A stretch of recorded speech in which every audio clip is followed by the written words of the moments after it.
Hello? Oh, hey, sir, how are you? Oh, okay. Oh, okay. All right, I understand. Okay.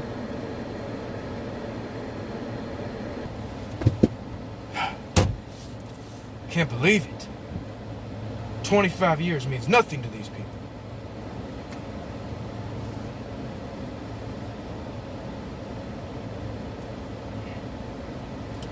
What am I gonna do? Where am I gonna stay?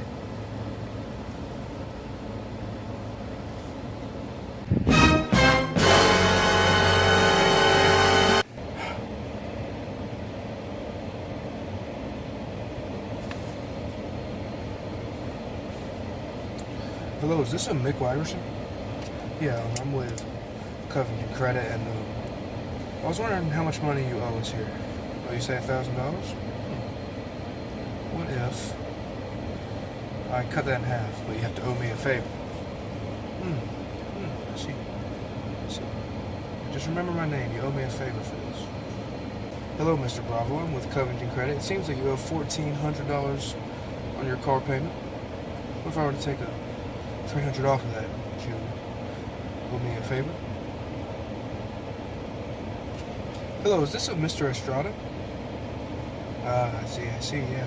I'm with Covington Credit. I wanted to know if you'd be willing to have a few $1,000 taken off of your mortgage just for someone to live there.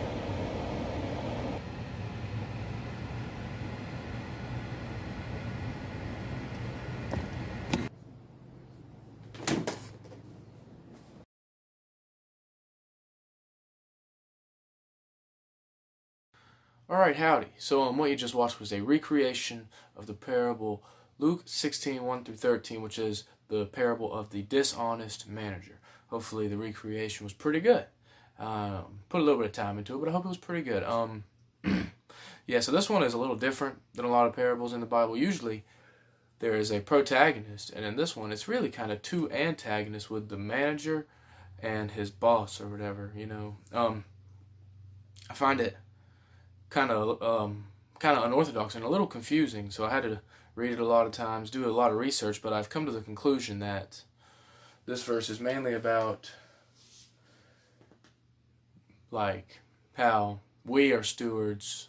That's what the guy is in the parable, by the way. But we are stewards for the Lord, and that we cannot be unjust stewards like how this man has been, but actually righteous stewards. Because a steward, he takes care of other people's possessions. He manages other people's possessions, like with money or with debt or anything. And so we're stewards of the Lord. All the possessions we have, we're kind of like managing for the Lord. He owns everything. And so we need to be righteous stewards in that sense also. If I read a little bit here, that money like isn't ours. It's actually God's. And so instead of taking money and spending it on like, anything, we should spend it on furthering the kingdom of God through like, maybe like spreading the gospel to people who don't have it, buying Bibles and giving them to people, donating to charities, mission trips. There's a lot of things you can do. And that is actually, it says, it's actually kind of like beyond your life, not buying things just for you, but it actually will have an impact beyond you and beyond your life, which is pretty cool, I think. The next thing that I would like to answer is with the personal impact it has to me.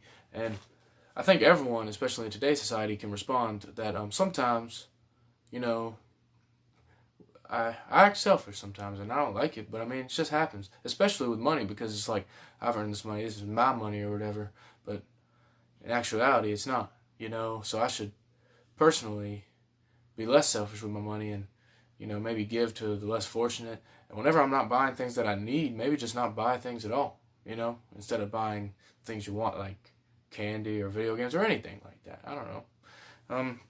I'd also like to answer one last thing before I go here today, and it's the impact of the understanding of Jesus, but it's also from the point of view of the people he was talking to, and for a more contemporary view, like people like us, And so, who he was talking to was his disciples, but also the Pharisees. And the Pharisees, if you didn't know it at the time, were they were very they were upper class and they were into money. You know, they had a lot of money. And so when he's telling this story and they realize that the meaning and they realize what he's trying to say, they're offended.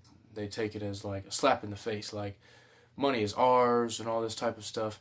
And so they don't get it. And so he's kind of calling out the group of people he's talking to at the same time, like you cannot have two servants. It says this is the last verse, you cannot have two servants.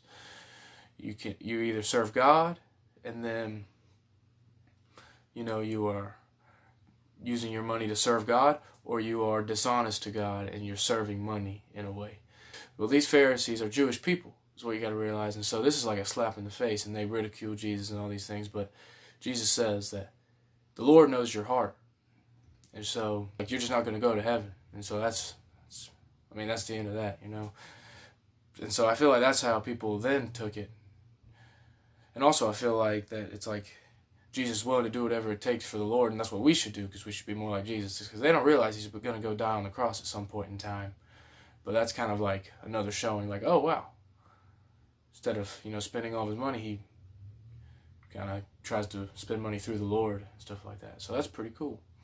And for today, I think this has a big application with people of our society, because the society we live in is very materialistic. You see the holidays like Christmas and Valentine's Day and anything like that, where it's like objects are a huge deal. They're a huge deal to little kids in Christmas. They're a huge deal to your significant others on Valentine's. Anything like that. And so this verse is kind of saying like, hey, all that stuff belongs to the Lord. Don't get so wrapped up in these material objects. Do not be servants to them. Instead, be servants to God. And I think that's how we should take it as a society. I think that it would actually solve a lot of our problems if we did listen to this verse, or this parable, my bad. And so, yeah, I think that's how we as today's society should take it. Hopefully you enjoyed the recreation of the parable.